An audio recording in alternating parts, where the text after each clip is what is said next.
Halo semuanya, Assalamualaikum warahmatullahi wabarakatuh. Perkenalkan, nama saya Putri Fujianti dengan NIM 221077, kelas RA5 dari Prodi Manajemen Fakultas Ekonomi Bisnis. Video ini dibuat untuk memenuhi tugas UAS mata kuliah Manajemen Kinerja dengan dosen pengampu Ibu Ratu Ayu Primi Putri Rahmania Surja Atmaja, Shum MM CT CH CHT. Di kesempatan kali ini, izinkan saya menjelaskan atau memaparkan sedikit tentang OKR yang diimplementasikan Google Corporation dalam 5W1H dan cara Google menerapkan OKR pada perusahaan. Dalam presentasi video, kali ini kita akan membahas mengenai OKR. Pertama, OKR itu apa sih?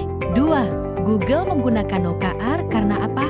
3. Di mana OKR diterapkan di Google? 4. Kapan OKR diterapkan? 5. Siapa saja yang terlibat dalam OKR?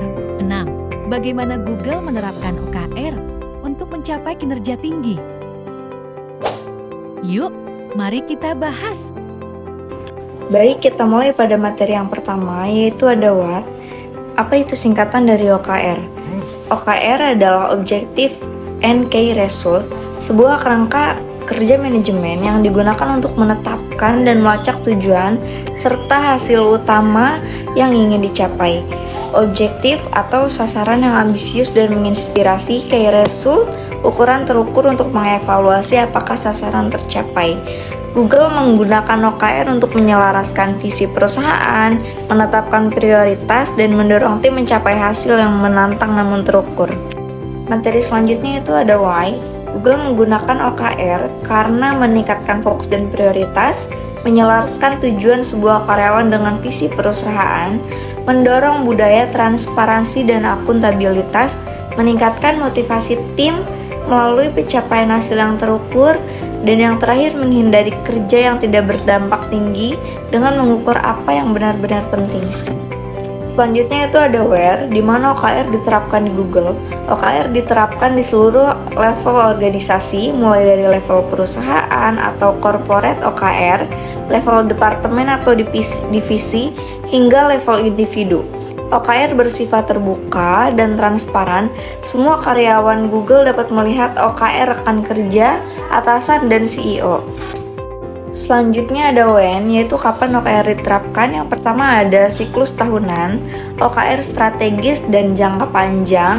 Yang kedua ada triwulanan, quarterly, OKR operasional dan target jangka pendek. Dan yang terakhir ada evaluasi dan refleksi OKR dilakukan setiap akhir kuartal. Selanjutnya ada who, siapa yang terlibat dalam OKR. Semua lapisan organisasi dalam Google terlibat. CEO dan eksekutif menetapkan OKR perusahaan, manajer dan tim menyusun OKR departemen atau per divisi, individu menetapkan OKR pribadi yang selaras dengan tim dan organisasi. Setiap karyawan memiliki tanggung jawab terhadap OKR-nya dan saling mengevaluasi secara terbuka. Selanjutnya ada how atau bagaimana Google menerapkan OKR untuk mencapai kinerja yang tinggi. Google menerapkan OKR dengan pendekatan berikut. Yang pertama, transparansi penuh. Semua OKR dapat diakses oleh siapa saja di organisasi. Yang kedua, setting OKR yang ambisius, stretch goals. OKR dirancang tidak untuk selalu 100% tercapai. Target 70% sudah dianggap sukses. Ini mendorong inovasi dan eksperimentasi.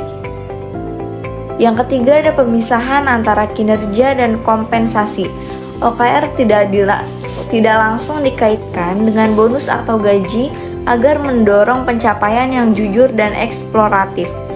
Review berkala, weekly check-ins, dan quarterly review. Tim mengevaluasi progres key result secara rutin untuk menyesuaikan fokus. Dan yang terakhir ada integrasi dengan budaya kerja Google. OKR digunakan dalam perencanaan proyek, diskusi tim, dan rapat strategis. OKR digunakan untuk mendorong kinerja dan inovasi, bukan untuk menghukum dan atau memberi reward langsung. Google lebih fokus pada kemajuan dan arah yang benar, bukan sekedar hasil akhir. Selanjutnya itu pembelajaran yang dapat diambil. Perusahaan-perusahaan di Banten dapat mengubah budaya kerja dari mengikuti perintah menjadi berorientasi pada tujuan. Yang kedua, mendorong SDM untuk berpikir strategis bukan hanya operasional. Dan yang ketiga, membangun SDM yang bertanggung jawab, adaptif dan berani menghadapi tantangan.